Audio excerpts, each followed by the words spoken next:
Getting a peace deal in the Middle East is such a priority to President Obama that his first foreign calls on his first day in office were to Arab and Israeli leaders. And on day two, the president made former Senator George Mitchell his special envoy for Middle East peace.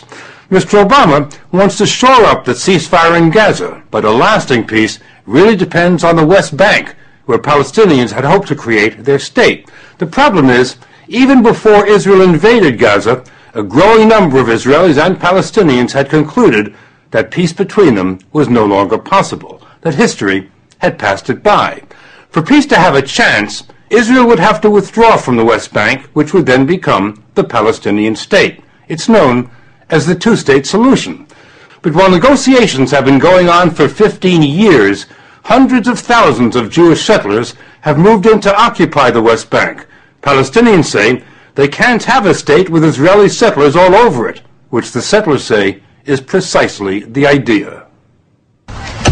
Daniela Weiss moved from Israel to the West Bank 33 years ago.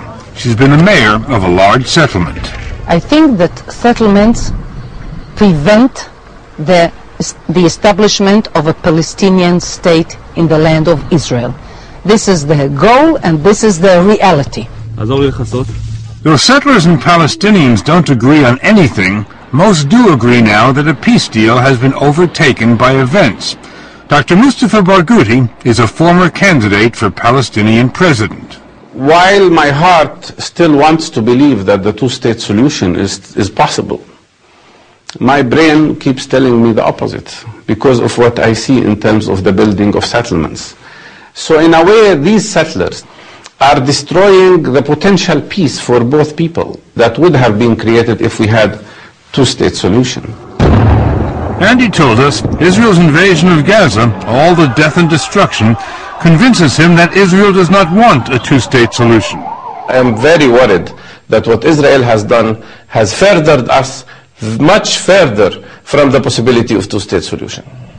Palestinians had hoped to establish their state here on the West Bank, an area the size of Delaware. But Israelis have sliced it up with scores of settlements and hundreds of miles of new highways that only settlers can use. Palestinians have to drive or ride on the older roads. When they want to travel from one town to another, they have to submit to humiliating delays at checkpoints and roadblocks. There are more than 600 of them on the West Bank. Why do the Israelis have so many checkpoints? I think the main goal is to fragment the West Bank. Maybe a little bit of them can be justified because they say it's for security, but I think the vast majority of them are basically to block the movement of people from one place to another. Here's how they block Dr. Barghouti. He was born in Jerusalem, grew up in Jerusalem, and worked in a hospital there for 14 years. 4 years ago, he moved to a town just 10 miles away. But now, because he no longer lives in Jerusalem, he can't get back in, ever. Now, 1 minute. You cannot go to Jerusalem? At all. Can't you get a permit to go? I asked for a permit to go to Jerusalem during the last 2 years, about 16 times. And 16 times they were rejected. Like most Palestinians, I don't have a permit to go to the city I was born in, to the city I used to work in, to the city where my sister lives. Here's what he's up against. Scores of Israeli settlements dominating the lowlands like crusader fortresses. Many are little cities, and none of them existed 40 years ago. The Israelis always take the high ground, sometimes the hills, sometimes the homes, and sometimes Arabs are occupied inside their own homes. This house, for example, the highest house on the highest hill overlooking the town of Nablus. We learned that Israeli soldiers often corral the 4 families who live here and take over the house to monitor movement down below. We're going into an apartment owned by Mr. Nassif here in Nablus. We understand that Israeli soldiers came in this morning and, without any notice, without any invitation, came into the apartment and have been there ever since. We cannot speak with you. There is the soldiers. The soldiers? Yes. What are they doing here? We are prison here. What's happening? They are keeping here, and the soldiers upstairs.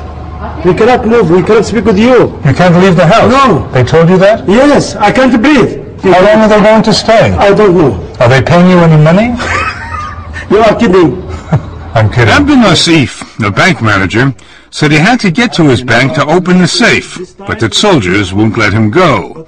He told us when the soldiers come, they wake everybody up and herd them into a kitchen for hours while soldiers sleep in their bedrooms. They can't leave or use the phone or let us in. He sent us downstairs to see if his brother would open the door so we could ask the soldiers why they keep taking over this house. You want to come? Yes. Just open the door and then... The soldiers close the door from the keys. They take the keys. So we left, and that night, so did the soldiers. But when we returned 2 days later, the soldiers were back for more surveillance. This time, they kept the women under house arrest, but let the men go to work and the children go to school. When the children returned, we caught a glimpse of 2 armed soldiers at the top of the stairs. Then more children came home, but the soldiers wouldn't open the door again.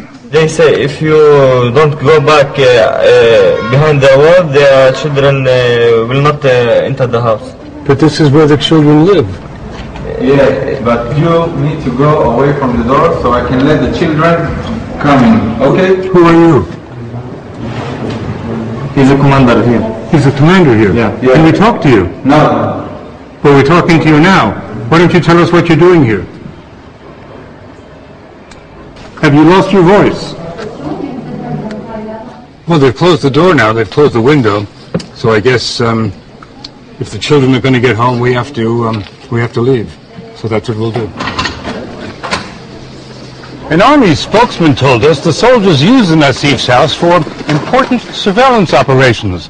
The Nasifs told us the soldiers usually stay for a day or two, always coming and going in the middle of the night.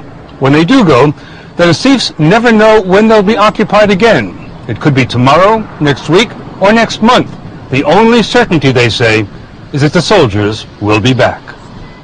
Another crippling reality on the West Bank is high unemployment. Now